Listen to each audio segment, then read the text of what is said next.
오늘 본문은 남유다의 완전한 멸망이 기록되어져 있습니다. 성전에서 율법을 찾아 하나님의 말씀대로 살았던 요아스 기억나시죠? 요아스가 성전에서 이제 유월절도 지켜내고 아주 하나님 앞에서 전무후무하게 율법을 따라 살았는데, 이 요아스 왕이 바벨론과 전쟁하려고 올라오는 그 애굽을 막다가 애굽 왕에 의해서 죽게 되어집니다. 그러자 이제 백성들이 요아스의 아들들 중에서 반애굽 성향을 가지고 있는, 애굽의 반감을 가지고 있고 애굽의 공격적인 성향을 가지고 있는 아들 요아스를 왕으로 세우게 되죠. 그러자 애굽이 이 요아스를 왕이 된 지 3개월 만에 강제로 왕위에서 끌어내리고 친애굽 성향을 가지고 있는 여호야김 왕을 왕으로 세웁니다. 이 여호야김 왕이 11년 동안 이제 애굽을 섬겼는데, 그 결과는 북에서 바벨론이 힘을 키워서 이 유다를 공격해서 이 여호야김을 죽이게 되는 결과를 가지고 오죠. 여기까지 우리가 지난주에 살펴보았습니다. 오늘은 이 여호야김 왕의 아들 여호야긴과 그리고 마지막 왕 시드기야 왕을 통해서 이 남유다의 멸망이 주는 의미가 뭔지, 이걸 우리 함께 살펴보고자 합니다. 너무나 많은 내용들이 이 안에 들어가 있는데 복음에 대해서만 제가 함께 살펴보려고 합니다. 여호야김 왕이 바벨론 왕에 의해서 죽었습니다. 백성들은 우리 왕이 바벨론 왕에 의해서 죽었으니까 바벨론 미워하는 게 정상이겠죠. 그래서 여호야김 아들들 중에 반바벨론 성향을 가지고 있는, 바벨론의 공격적인 성향을 가지고 있는 아들을 왕으로 세웁니다. 그 왕이 아버지와 이름이 비슷하죠. 여호야긴입니다. 아버지는 여호야김, 아들은 여호야긴. 그런데 이 3개월 만에 바벨론 왕이 올라와서는 이 여호야긴 왕을 바벨론으로 사로잡아가고 여호야긴의 삼촌, 아버지의 형제였던 시드기야를 왕으로 세우고 돌아갑니다. 그래서 여호야긴 왕과 시드기야 왕은 각각 남유다의 마지막 왕인데, 여호야긴 왕은 다윗의 혈통 중에서 마지막 왕입니다. 다윗의 혈통에서 마지막 왕이고, 시드기야 왕은 왕들 중에서 마지막 왕입니다. 이거 여러분 이해되시죠?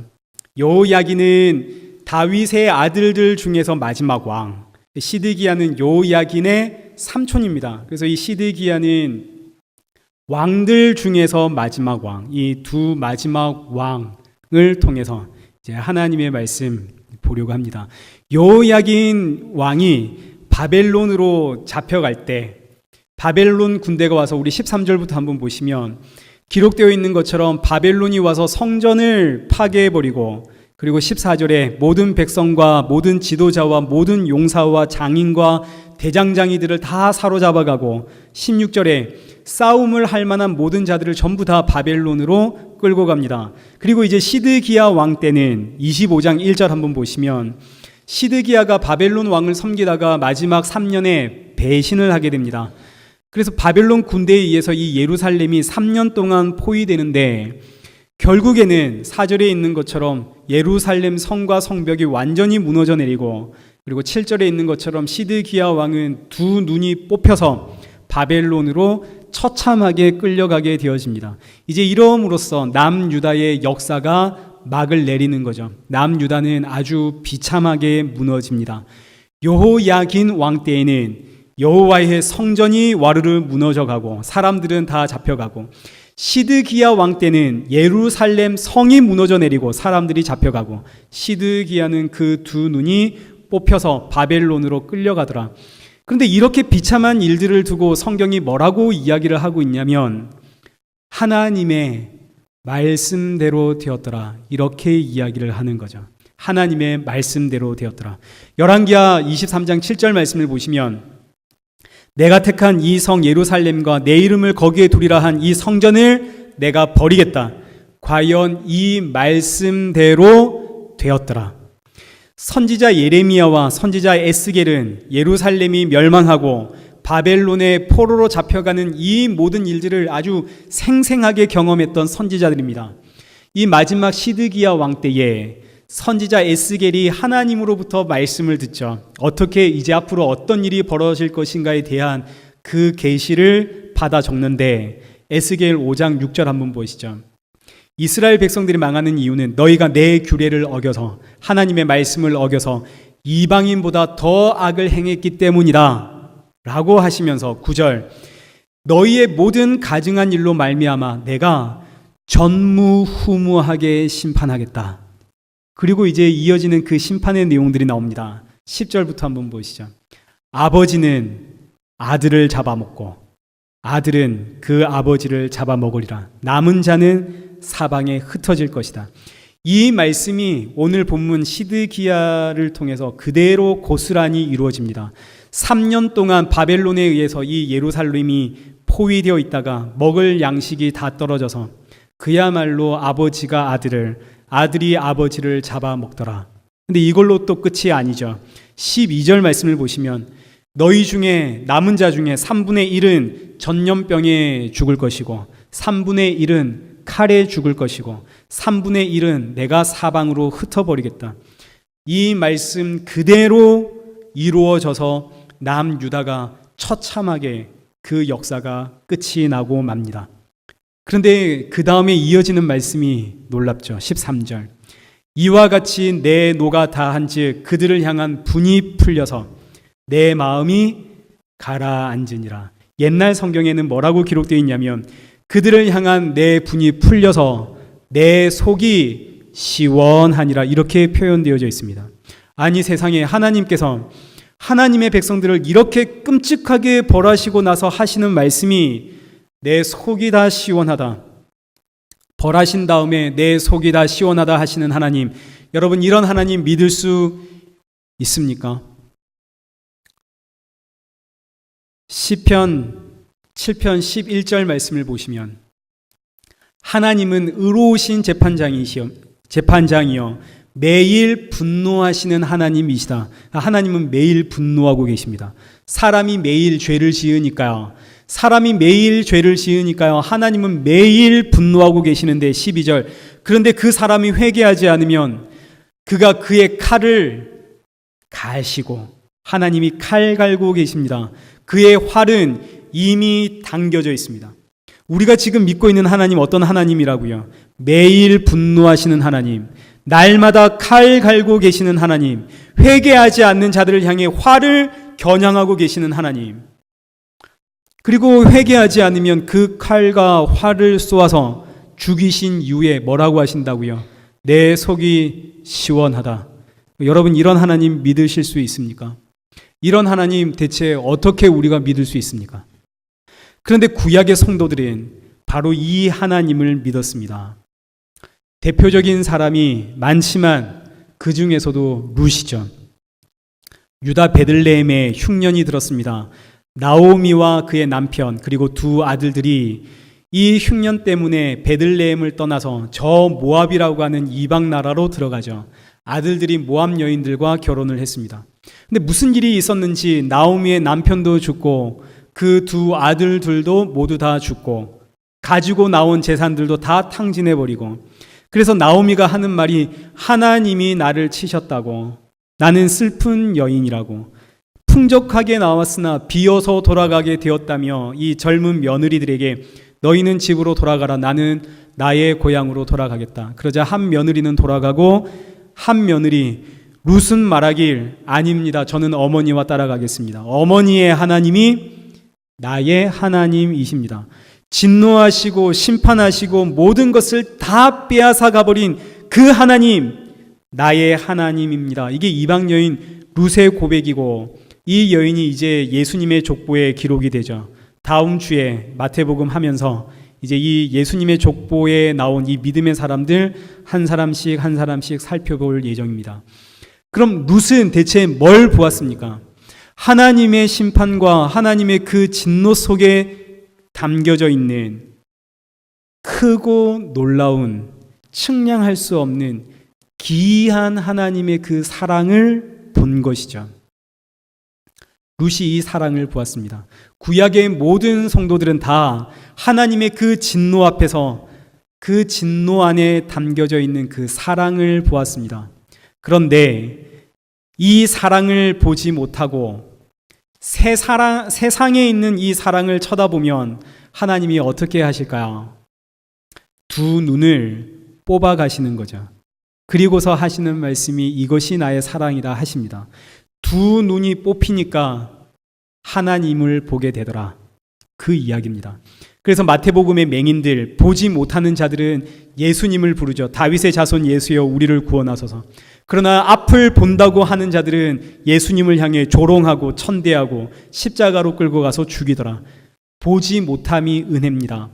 오늘 우리가 생각하고 있는 것과 완전히 다른 이야기죠. 보지 못하는데 어떻게 그게 은혜입니까? 그런데 보지 못하는 것이 은혜더라. 세상을 보지를 못하니 예수만 보이더라. 그래서 구약시대에 누가 두 눈이 뽑히냐면 사사시대, 각기 자기 생각에 좋은 대로 살았던 이 사사시대에 마지막 사사가 누굽니까? 삼손이죠. 삼손 마지막에 어떻게 죽나요? 두 눈이 뽑혀서 죽습니다. 평소에 삼손 이 두 눈으로 누굴 보며 살았나요? 블레셋의 아름다운 여인 들릴라 보며 살았죠. 여인이라는 단어는 문화라는 뜻을 함께 가지고 있습니다. 블레셋의 아름다운 여인, 블레셋의 그 아름다운 문화를 사랑했던 삼손, 세상의 아름다움을 사랑했던 삼손, 나실인임에도 불구하고 하나님의 백성임에도 불구하고 사사임에도 불구하고 이 세상 사랑했던 삼손, 이게 전부 사사기의 이야기입니다. 그래서 하나님이 마침내 이 사사시대를 끝내실 때 어떻게 끝내시나요? 삼손의 그 두 눈 뽑아서 끝내시죠. 삼손이 그 두 눈은 뽑힘으로 이 삼손이 누구 의지하게 됩니까? 여호와 하나님 의지하게 되더라. 이게 하나님의 사랑입니다. 근데 우린 이런 사랑 원하지 않죠. 그래서 오늘 말씀의 제목 말씀대로 되었더라, 이 의미는 두 눈을 뽑아서라도 하나님을 바라보게 하신다, 이런 뜻입니다. 사사시대가 끝나면서 이스라엘 백성들이 하나님께 왕을 구합니다. 왕을 우리에게 주십시오. 그래서 왕정시대가 시작이 되죠. 이게 열왕기의 역사입니다. 우리가 그동안 1년이 좀 넘도록 살펴보았던 이 열왕의 시대들. 그런데 이 왕들의 시대 내내 이 왕들은 다 한결같이 두 눈으로 하나님 바라보는 것이 아니라 세상을 바라봅니다. 세상의 권력을 바라보고 세상의 힘 바라보고. 그래서 이 왕들의 역사에서 마지막 왕 시드기야 때에 하나님께서 마침내 하나님을 보지 않는 이 이스라엘 백성들의 그 두 눈을 뽑아버리시면서 이 내용이 끝나는 거죠. 사사기에서도 하나님께서 두 눈 뽑고 끝내시고 열왕기서에서도 하나님이 그 두 눈 뽑고 끝내십니다. 그런데 이렇게 두 눈이 뽑히니까 누구를 의지하게 되더라? 여호와 하나님을 의지하게 되더라. 이것이 하나님의 사랑입니다. 그러면 이 하나님의 심판, 이 하나님의 진노, 이 안에서 오늘 우리는 어떤 사랑을 발견하게 되냐면, 오늘 우리 말씀대로 역사하시는 그 하나님의 사랑, 이 사랑을 우리가 이제 발견하고 우리 함께 나눠보려고 합니다. 남유다의 멸망은 그야말로 말씀대로 이루어진 멸망입니다. 우리 신명기 28장 15절 말씀을 보시면 여호와의 말씀을 순종하지 아니하여 그의 모든 명령과 규례를 지켜 행하지 아니하면 이 모든 저주가 너에게 임할 것이다. 하나님의 말씀을, 하나님께서 주신 그 율법을 단 하나라도 지키지 않으면 저주가 임한다, 이런 말씀이죠. 그래서 이제 그 이후로 무시무시한 저주가 16절 이하에 쭉 이어지다가 52절부터 한번 보시죠. 52절부터 한번 보시면 적들로 인해 너의 성읍이 에워싸일 것이고 네가 의리하는 그 높고 견고한 성벽이 전부 무너질 것이다. 이제 이게 오늘 본문의 이야기입니다. 하나님께서 이미 신명기에서 말씀을 하셨죠. 54절 말씀 한번 보시죠. 온유하고 연약한 남자까지도, 온유하고 연약한 남자가 있었습니다. 그 남자가 그의 형제와 그의 품의 아내와 그에게 남은 자녀를 미운 눈으로 바라보고 지금 자기가 먹고 있는 자기 자녀의 살을 누구에게도 주지 아니하고 끔찍한 일이 벌어지는 거죠.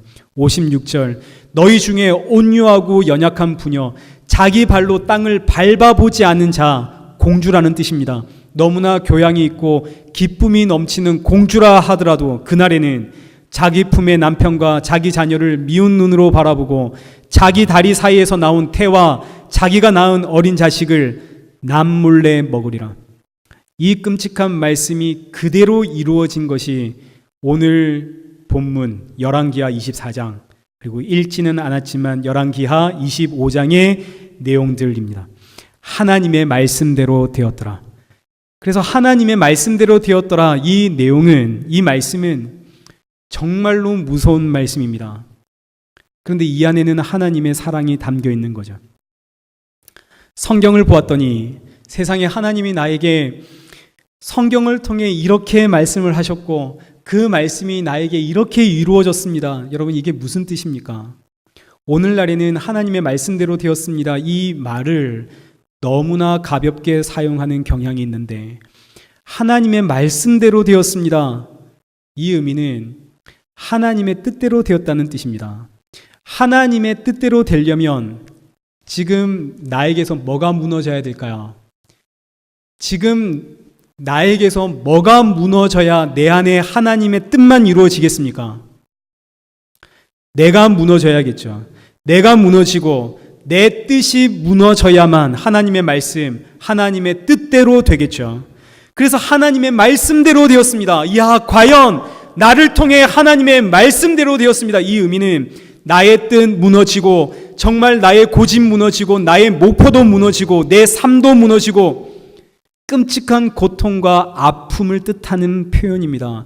내가 무너져야만 하나님의 뜻이 이루어지죠. 이것이 하나님의 말씀대로 되었다는 고백입니다. 그래서 하나님의 말씀, 하나님의 뜻이 이루어지는 그 현장은 오늘 본문에 기록되어 있는 것처럼 여호와의 성전이 무너지고 예루살렘 성도 무너지고 포로로 잡혀가고 뿔뿔이 흩어지고 그런데 하나님의 말씀대로 되었더라. 여러분 보시죠. 이렇게 모두가 망하고 뿔뿔이 흩어지고 이거 이스라엘 백성들의 뜻인가요? 이스라엘 백성들이 원했던 삶인가요? 이스라엘 백성들의 그 소원인가요? 이스라엘 백성들이 살아가고자 했던 그 삶의 방향이고 목표입니까? 아니죠. 이스라엘 백성들은 이런 소원을 가져본 적이 없습니다. 잘 살길 원했죠. 그런데 그들의 뜻은 무너지고 하나님의 뜻, 하나님의 말씀대로 되었더라. 그래서 하나님의 말씀이 이루어지는 현장은, 하나님의 뜻이 이루어지는 현장은 어떤 현장인가요? 내 뜻, 내 소원, 내 고집, 내 목표, 내 자존심, 이 모든 것들이 전부 다 와르르르 무너지는 현장이 하나님의 말씀이 이루어지는 현장이요, 하나님의 뜻대로 된 현장입니다. 근데 우리는 선악과 먹고 난 이후로, 아담과 하와가 선악과 먹고 난 이후로 내가 주체가 되었습니다. 그래서 선과 악을 이제 누가 판단하나요? 내가 판단하죠. 옳고 나쁨, 좋고 나쁨을 누구 중심으로 판단합니까? 나 중심으로 판단하죠. 그래서 하나님의 말씀대로 되었습니다. 과연 하나님의 말씀대로 되었습니다. 이 의미를 나 중심적으로, 나 좋은 뜻으로, 그래서 내가 그 기도했던 기도의 제목이 이루어지면, 내가 간절히 소원했던 그 일들이 이루어지면, 과연 하나님께 기도했더니 하나님이 응답해 주셔서 이 말씀대로 이루어졌다고, 세상에 이런 엉터리가 어디에 있나요? 누가 우리를 이렇게 속일까요? 사탄이 속입니다. 내가 무너져야 하나님의 말씀대로 이루어지고, 내 뜻이 무너져 내려야 하나님의 뜻이 이루어지고, 이게 십자가의 이야기 아닙니까? 십자가에서 내가 죽고, 저 십자가에서 내 뜻, 내 소원, 내 자존심, 내 목표가 죽고, 이제 누가 사시나요? 예수님 사시는 이야기. 이제 내가 사는 것이 아니라 내 안에 날 위해 십자가에서 죽으신 그 예수 그리스도가 사시는 것. 근데 우리는 내 뜻, 내 소원, 내 목표, 내 고집, 내 자존심, 그 어느 것 하나 무너지지도 않았는데, 이 땅에서 내 소원 이루어지면, 내 기도 이루어지면, 과연 하나님의 말씀대로 되었다고 기뻐하고, 착각입니다. 이스라엘 백성들에게 여호와의 성전이 무너지고 예루살렘 성이 멸망하는 것은 곧 이 세상의 멸망을 뜻합니다. 그래서 예루살렘의 멸망은 세상의 멸망을 뜻합니다. 이 세상은 이미 구약 열왕기 시대에 이미 망한 시대입니다. 망한 세대. 이 세상은 이미 망했습니다. 그런데 이 멸망한 세상에서 멸망할 것 이뤘다고 그거 좋아하고 기뻐하고 있으면 어떻게 하나요? 요한복음 18장 36절 예수께서 대답하시되 내 나라는 이 세상에 속한 것이 아니다. 예수님의 나라는 이 세상에 속한 나라가 아닙니다. 골로새서 3장 1절 너희가 그리스도와 함께 다시 살리심을 받았다면 위의 것을 찾으라. 위의 것 생각하고 땅의 것 찾지 마라. 그럼 오늘 우리는 뭐 찾고 있나요? 위의 것 찾고 있습니까? 아니면 땅의 것 찾고 있습니까? 땅의 것 찾고 땅의 것 이루어지면 과연 하나님의 말씀대로 되었다고 기뻐 뛰며 좋아하고 있지 않습니까? 내 뜻, 내 고집, 내 생각, 내 목표, 내 자존심 그 무엇 하나 사라지지 않았는데 하나님 말씀대로 되었다고 이런 복이 어디 있냐고. 사탄이 하는 일입니다. 그래서 하나님이 예레미야 22장 21절에서 너희가 어려서부터 내 목소리 청종하지 아니함은 너희의 습관이다. 어려서부터 사람의 습관. 하나님의 백성들의 습관이 뭐라고요? 하나님의 말씀을 안 듣는 것. 이게 습관입니다. 위의 것을 찾으라 아무리 말해도 우리는 그 말씀을 안 듣습니다. 땅의 것이 잘 되어야만 우리는 근심이 없고 걱정이 없고 우리는 신바람이 나죠. 그러니 우리는 하나님의 말씀대로 되었습니다. 그러면 아멘이라고 하지만 우리는 사실상 하나님의 말씀이 내 안에 안 이루어지길 소원하며 우리는 살아가고 있습니다. 하나님의 말씀이 내 안에서 이루어지면 큰일 나죠. 그럼 내 뜻, 내 계획, 내 생각, 내 목표, 내가 원하고 내가 소원하는 것 다 무너져 내리는데 그럼 안 됩니다. 이걸 성경이 뭐라고 표현한다고요? 너희의 습관이다. 너희의 습관이다. 달리 표현하면 그것이 너희의 본성이고 그것이 너희의 죄성이다. 이거 바뀌지 않습니다. 이제 이 말씀이 열왕기서에서 어떻게 드러나는지 이 열왕기서 마지막 장 25장에서 나라가 멸망했을 때 이런 모습들이 어떻게 드러나고 있는지 한번 보시죠. 여호야긴 왕이 바벨론으로 사로잡혀가고 시드기야 왕은 두 눈이 뽑혀서 바벨론으로 사로잡혀가고 이제는 유다에 왕이 없습니다. 성전도 파괴되었고 성도 파괴되었죠. 이때 우리 22절 말씀을 보시면 바벨론 왕이 유다를 다스리는 총독으로 그달리아라 하는 사람을 세워두었습니다. 그러자 25절에 왕족 중에 이스마엘이라고 하는 사람이 그달리아를 쳐 죽이고는 도망을 가버립니다. 온 이스라엘 백성들 남녀노소 할 것 없이 바벨론이 무서워서 바벨론이 세워둔 총독을 잡아 죽였으니 그 땅에 살고 있는 모든 이스라엘 백성들이 너무나 두렵고 무서워 애굽으로 피난을 가게 되어집니다. 그래서 이 아주 간단하게 기록되어져 있는데 이 내용이 예레미야 39장부터 42장까지 아주 길게 자세하게 상세하게 기록되어져 있습니다. 그 내용을 간단히 요약하면 바벨론이 그달리아라고 하는 사람을 총독으로 세우자 왕족 중에 이스마엘이라고 하는 사람이 그달리아를 쳐 죽이고 암몬이라고 하는 나라로 망명을 갑니다. 그러자 유다에 남아있는 사람들이 너무너무 불안한 거죠. 무섭죠. 바벨론이 세운 총독을 죽였으니 우리 어떻게 하나? 애굽으로 피난 가자. 우리 모두 애굽으로 도망가자. 그래서 애굽으로 가려고 하다가 아니다. 우리 먼저 하나님의 뜻을 구하자. 하나님의 말씀을 듣자. 하나님이 우리에게 뭐라고 하시는지. 그래서 전부 다 예레미야 선지자를 찾아갑니다. 근데 사실 예레미야 선지자는 그동안 감옥에 갇혀 있었습니다. 그 이유는 유다의 마지막 왕, 이 시드기야 왕 때에 예루살렘이 3년 포위되어 있었는데 이때 두 부류의 선지자들이 나타났습니다. 한 부류의 선지자들은 거짓 선지자이고 다른 한 부류의 선지자는 예레미야입니다. 예레미야 홀로. 그리고 그 외에는 다 거짓 선지자들. 거짓 선지자들이 뭐라고 이야기하냐면 왕과 그 이스라엘 백성들에게 여러분 절대로 걱정하지 마십시오. 지금 우리 이렇게 포위되어 있지만 저들 곧 물러갑니다. 하나님이 우리를 지켜주십니다. 우리는 하나님의 민족입니다. 하나님이 우리를 지켜주십니다. 그러니 걱정하지 마십시오. 거짓 선지자들의 이야기입니다. 예레미야 선지자는 하나님의 말씀입니다. 문을 열고 바벨론에 항복하십시오. 그럼 우리가 삽니다. 구약 성경을 가만히 보시면 참 선지자는 항상 죄와 죽음을 이야기했고 거짓 선지자들은 항상 비전과 꿈과 희망을 이야기합니다. 구약 성경에 항상 그렇습니다. 열왕기상 22장에는 유다의 여호사밧 왕이 전쟁을 하러 갈 때에 400명의 선지자들이 와서는 왕이여 하나님이 승리 약속하셨습니다. 가서 싸우고 이기고 돌아오십시오.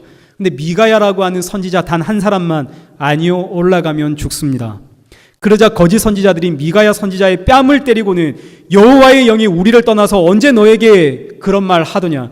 우리는 400명이나 같은 응답을 받았는데 너는 혼자 아니냐. 너는 홀로 그 이야기를 하고 있으니 네가 거짓 선지자 아니냐. 언제 하나님이 너에게 이야기했느냐. 구약 선지서를 한번 쭉 훑어보시면 아모스, 호세아, 하박국, 학개, 스가랴, 말라기 모든 선지자들이 전부 다 죄와 죽음 이야기를 합니다. 죄와 죽음으로 완전히 우리가 죽고 나서 거기서 다시 피어나는 생명을 이야기를 하죠. 근데 거짓 선지자들은 모두 다 이 땅의 희망, 이 땅의 비전, 이 땅의 꿈 이야기합니다. 그건 오늘날도 다를 바가 없습니다. 예레미야 선지자가 하나님의 말씀이니 바벨론에 항복해라. 그러자 예레미야 우리 38장 6절 한번 보시죠. 사람들이 예레미야를 감옥들에 있는 구덩이에다가 집어 던져버립니다.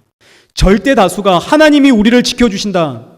하나님이 우리와 함께 하신다 그러는데 그렇게 다 응답받았다 그러는데 예레미야 홀로 성문을 열고 항복해라. 매국노죠. 구덩이에 던져버렸습니다. 그래서 그동안 예레미야는 이 감옥 구덩이 속에 들어가 있었습니다. 진창 속에 빠져 있었죠. 나라가 망했습니다. 왕들, 귀족들 모두 다 바벨론으로 잡혀가고 바벨론 왕이 직접 와서 예루살렘 들어와서 39장 11절 14절 감옥에 있는 예레미야를 석방시켜주고 그달리아를 총독으로 세우고 떠납니다. 석방된 예레미야는 백성들 가운데 숨어 지내고 있죠. 그런데 어느 날 이 그달리아 이스마엘이 죽이고 모압으로 도망가는 사건이 터져버렸습니다. 남아있는 유다 사람들 너무너무 불안하죠. 애굽으로 피난 가려고 하다가 전부 예레미야를 찾아갑니다. 예레미야 42장 1절 백성들의 낮은 자부터 높은 자까지 모든 이들이 전부 다 예레미야 선지자에게 찾아와서 뭐라고 이야기하냐면 이제 왜 예레미야를 찾아왔는지는 아시겠죠. 나라가 망하니까 누가 참 선지자인가 이걸 깨달은 겁니다. 예레미야에게 찾아가서 2절 남아있는 우리를 위해 기도해 주십시오. 3절 여호와께서 우리가 마땅히 가야 할 길과 해야 할 일들을 보여주실 겁니다. 5절 우리가 여호와께서 우리에게 이르시는 그 모든 말씀대로 우리가 행하겠습니다.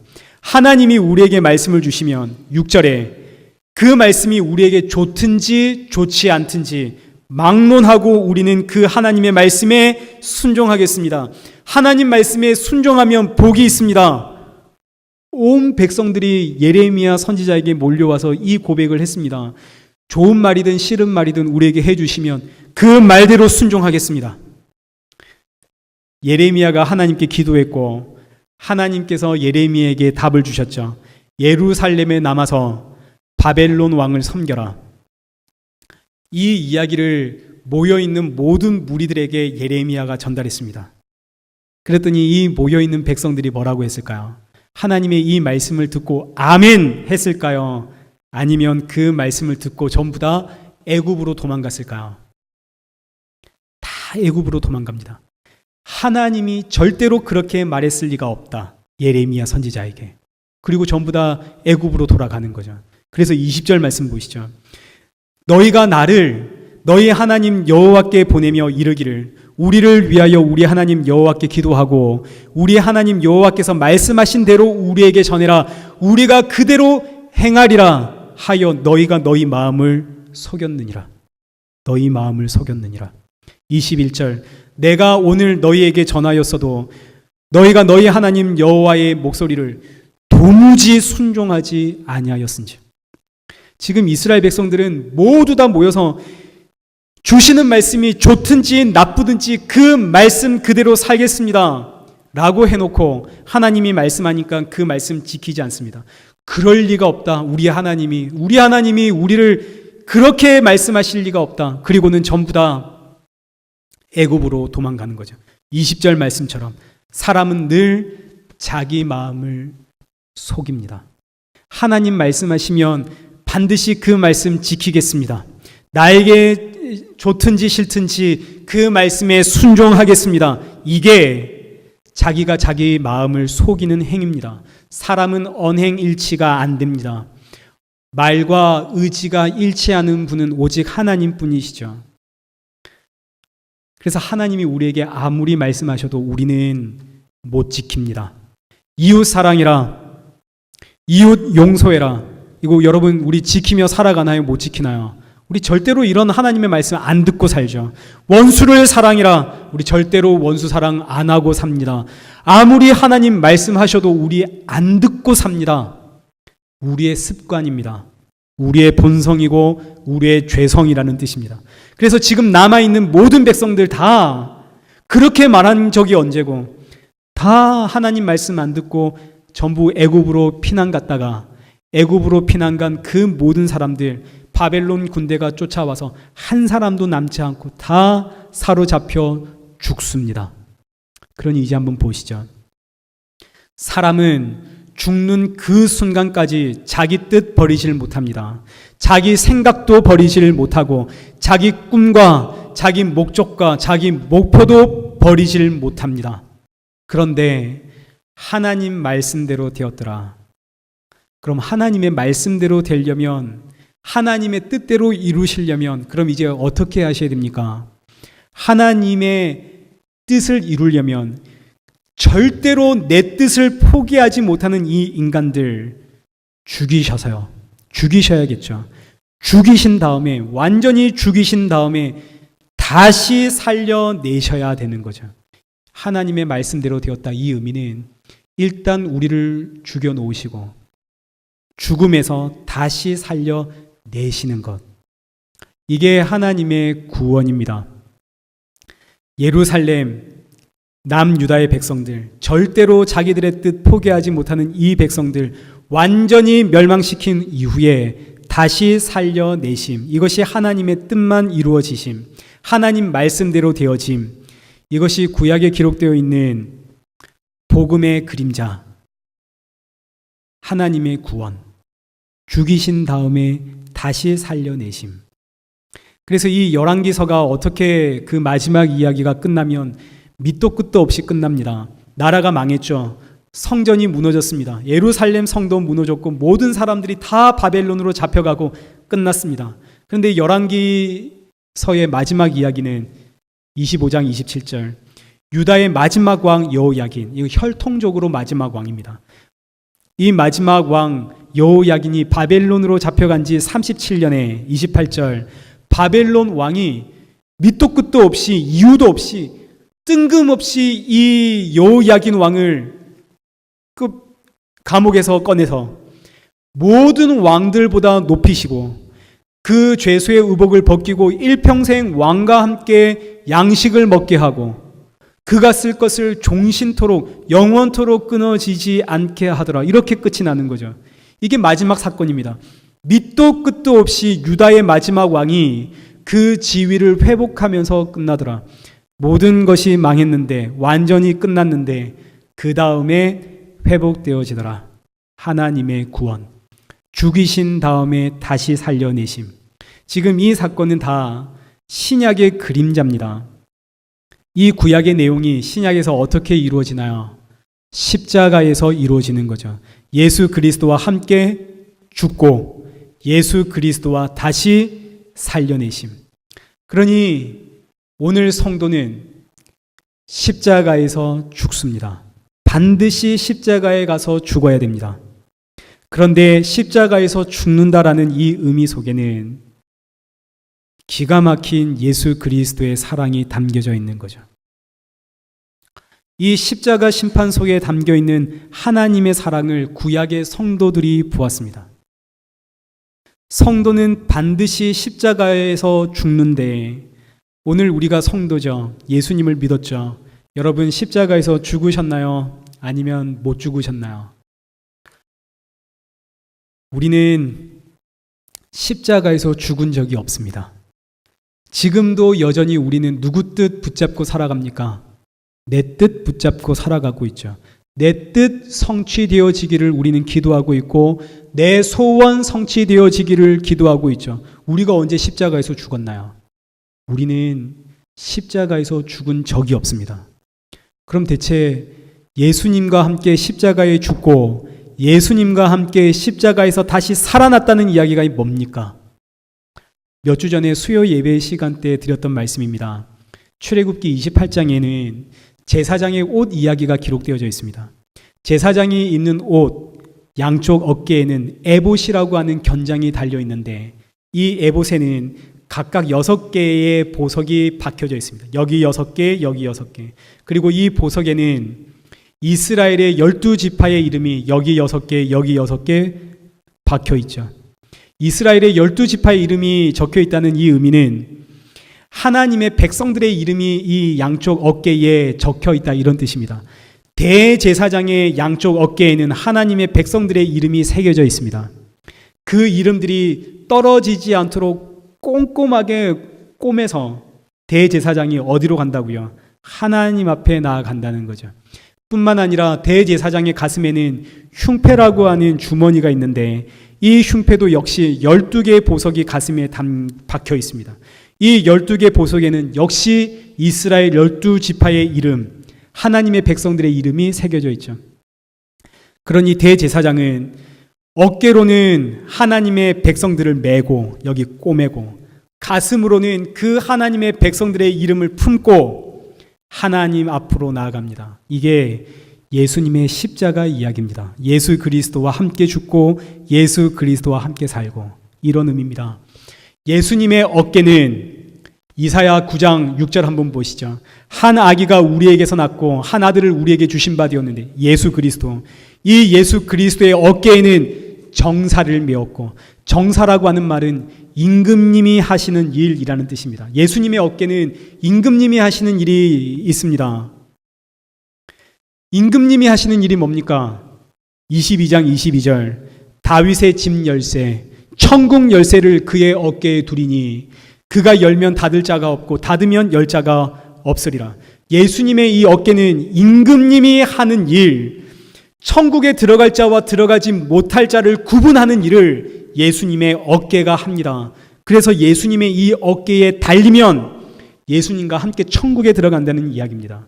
그래서 누가복음 15장 4절과 5절 잃어버린 양이 있습니다. 주인이 그 양을 찾아 헤매다가 찾아냈더니 어디에 메고 오나요? 어깨에 메고 오죠. 잃어버린 양, 이 말 안 듣는 양, 이거 목줄 매서 질질 끌고 와야 정상이지 않습니까? 들고 올 수도 있지 않습니까? 굳이 이 어깨에 메고 오는 이유는 다 연결되어 있는 거죠. 어깨에 매달려야만 구원을 받기 때문에. 그래서 예수님의 어깨에는 하나님의 자녀들의 이름이 새겨져 있습니다. 근데 예수님은 이것을 즐겁게 기쁘게 어깨에 메시고 예수님의 가슴은 십자가에서 터졌습니다. 십자가에서 예수님 물과 피를 함께 쏟으셨다, 이 표현은 가슴, 심장이 터졌다는 표현입니다. 예수님의 심장, 가슴이 터졌습니다. 터진 심장 안에 예수님이 자기 백성들의 이름을 여기 새기셨다는 거죠. 즐겁게, 기쁨으로. 이렇게 예수님은 자기 백성의 이름을 즐겁게 어깨에 메고 즐겁게 가슴에 품고 하나님께 나아갑니다. 십자가에서 죽었다는 뜻입니다. 보시죠. 우리는 절대로 못 죽는 인간입니다. 양이 길을 잃어버렸죠. 양이 제 길로 갔습니다. 근데 이 양이 죽었습니까? 아니요. 양 죽지 않았습니다. 양은 죽을 마음도 없죠. 그런데 양은 그저 주인의 어깨에 메었습니다. 오늘 우리가 양과 같죠. 우린 죽을 마음이 하나도 없습니다. 하나님의 말씀대로 살겠습니다. 이렇게 고백은 하지만 나 스스로를 속이고 있을 뿐 우린 하나님의 말씀을 듣지 않습니다. 이웃 사랑하라는 그 말 하나조차도 우리는 듣질 않습니다. 우리 습관입니다. 우리 본성이고 우리의 죄성이죠. 그래서 예수님께서 우리를 어떻게 하시나요? 당신의 어깨에 완전히 꼬매버리시고 그 가슴에 품으시고 십자가로 가셔서 거기서 죽으셨습니다. 어떤 마음으로? 즐거운 마음으로. 이것이 십자가에서 죽으신 예수 그리스도의 사랑, 하나님의 사랑. 그리고 부활하신 예수님이 놀랍게도 부활하신 예수님의 그 어깨에는 여전히 우리가 꼬매져 있고 그 가슴에 여전히 우리가 담겨져 있고 그 부활하신 예수님이 그렇게 우리를 어깨와 가슴에 품고 하나님 앞에 나아가죠. 그러니 오늘 우리는 우리가 죽은 것이 아니라 누가 죽으셨나요? 예수님이 죽으셨습니다. 죽으신 분은 예수 그리스도. 예수 그리스도가 십자가에 죽으셨지 우리는 죽질 않았습니다. 십자가에서 죽으시는 그 예수님의 어깨와 가슴에 우리는 꼬매져 있었을 뿐입니다. 그런데 예수님께서 너무나 기쁘게 즐겁게 우리를 그 어깨에 메시고 가슴에 품고 죽으시고 부활하시고 우리를 어깨에 메고 가슴에 품고 우리의 죄와 우리의 저주, 우리가 받아야 할 그 심판을 십자가에서 대신 당하셨죠. 예수님이 죽으셨습니다. 그리고 예수님이 부활하셨죠. 이것이 예수 그리스도와 함께 죽고 예수 그리스도와 함께 살았다는 뜻입니다. 이사야서 53장 6절 우리는 다 양 같아서 그릇 행하여 각기 제 길로 갔거늘 이런 우리를 가슴에 품고 어깨에 메고 예수 그리스도가 십자가에서 죽으시고 십자가에서 다시 살아나시고 그렇게 하나님 앞으로 가시는 거죠. 이것이 성도가 받은 구원입니다. 오늘 저와 여러분이 받은 구원입니다. 십자가라고 하는 저 저주, 저 심판 속에 담겨있는 하나님의 사랑이고 예수 그리스도의 사랑이고 구약의 성도는 바로 이 사랑을 본 것이죠. 그래서 고백하는 말이 구약에서는 죽으면 죽으리라.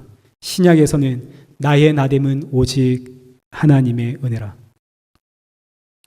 그래서 이 사실을 아는 성도는 그 예수님의 십자가에 그 예수님의 어깨에 매달려서 이제는 내 뜻이 아니라 예수님의 뜻만이 이루어지기를 기도하며 살 것이고 여전히 이 사실을 깨닫지 못한 성도는 예수님의 어깨에 매달려서 오늘도 내일도 부지런히 내 뜻 이루어지기를 기도하고 사는데 그런데 세상에 내 뜻이 아니라 주의 뜻 이루어지기를 기도하며 사는 성도도 그리고 여전히 내 뜻 위에 내 소원 이루어지길 위해 살아가는 성도도 모두 다 예수님의 그 어깨에 매달려 구원을 받는구나. 이게 십자가의 은혜요. 이것이 복음인 것이죠. 이제 말씀을 맺겠습니다. 우리는 하나님이 우리를 지켜주신다는 말씀을 우리는 너무나 좋아합니다. 우린 그 말씀 너무나 사랑하죠. 그래 하나님이 우리를 지켜주시지. 이 환난과 이 환경 속에서 하나님 틀림없이 우리 지켜주시지. 낮의 해와 밤의 달이 우리를 해치 못하지. 천군 천사가 우리를 지켜주지. 그렇지 않습니다. 오히려 하나님은 사람 막대기와 인생 채찍으로 우리의 살 소망까지 끊어버릴 만큼 우리를 치십니다. 우리가 생각하는 시기에 그래 하나님이 오늘도 이 환경 속에 날 지켜주시겠지. 이건 사탄이 하는 소리입니다. 사탄이 예수님께 뭐라고 했는지 기억하십니까? 마태복음 4장 5절 성전 꼭대기에서 뛰어내려 봐라. 하나님의 아들이라면 하나님이 널 위해 천군 천사 통해 널 지켜줄 것 아니냐. 하나님이 너의 발을 받아주실 거다. 뛰어내려 봐라. 하나님이 이 모든 상황 속에서 널 지켜주실 거다. 이게 사탄이 하는 소리입니다. 하나님이 나를 지켜주신다는 의미는 이 환경에서 이 상황에서 내가 널 지켜주마 이런 뜻이 아닙니다. 이건 거짓 선지자들이 하는 소리입니다. 거짓 선지자들은 망해가는 이스라엘 백성들에게 여러분 하나님 우리를 지켜주십니다. 걱정하지 마십시오. 거짓 선지자들의 외침입니다. 하나님은 이 상황과 환경 속에서 사람 막대기와 인생 채찍으로 우리를 끊임없이 치십니다. 왜요? 우린 끊임없이 죄가 튀어나오거든요. 그럼 대체 하나님이 우리를 지켜주신다는 뜻은 뭡니까? 대체 우리의 뭘 지켜주신다는 뜻입니까? 하나님께서 너를 지켜주신다는 의미는 사람 막대기와 인생 채찍으로 날 쳐서 예수 그리스도의 생명에서 끊어지지 않도록 내가 해주겠다. 이게 나를 지켜주신다는 뜻입니다. 그래서 로마서 8장 38절 내가 확신하노니 사망이나 생명이나 천사들이나 권세자들이나 현재의 일이나 장래의 일이나 능력이나 높음이나 깊음이나 다른 어떤 피조물이라도 우리를 우리 주 예수 그리스도 안에 있는 하나님의 사랑에서 끊을 수 없으리라. 이것이 하나님의 지켜주심, 하나님의 보호하심이라고 하는 것이죠. 오늘 우리가 하나님께 매여 있습니다. 그 어깨에. 여기서 절대로 무슨 일이 있어도 이 어깨에서 떼지 않겠다. 절대로 떨어지지 않도록 내가 붙잡겠다. 이게 하나님의 보호하심이요, 이게 하나님의 지켜주심입니다. 내가 널 가슴에 품었다. 그 누구도 여기서 너를 빼갈 자가 없다. 이게 하나님의 지켜주심이고 하나님의 보호하심입니다. 죄를 범하면 사람 막대기와 인생 채찍으로 널 사정없이 때리겠다. 그러나 그 무엇도 너를 품고 있는 내 가슴에서 너를 빼가질 못한다. 넌 내 백성이다. 내가 널 지키고 보호한다. 이것이 하나님의 지켜주심, 하나님의 보호하심. 오늘 열왕기서 마지막 하나님께서 바벨론이라는 매와 채찍으로 하나님 치셨습니다. 완전히 끝난 줄 알았습니다. 그런데 그 죽음에서, 그 사망에서 다시 살려내심, 이것이 십자가의 사랑을 보여주는 그림자입니다. 우리의 모든 죄와 사망을 예수님이 십자가에서 대신 지시고 그 십자가에 달리신 예수님의 어깨에는 너와 내가 달려있는데 사망이나 생명이나 천사들이나 권세자들이나 현재의 일이나 장래의 일이나 그 무엇도 우리를 여기서 떼어내질 못합니다. 이것이 예수 그리스도 안에 있는 심판 속에 담겨있는 하나님의 사랑이요 하나님의 말씀대로 되었다라는 놀라운 기이한 사랑의 말씀입니다. 오늘 우리가 이 사랑 속에 있음을 알고 이 한 주도 그리고 남은 인생도 이 사랑 안에서 참 자유와 평안을 누리시는 저와 여러분 되시길 축원합니다.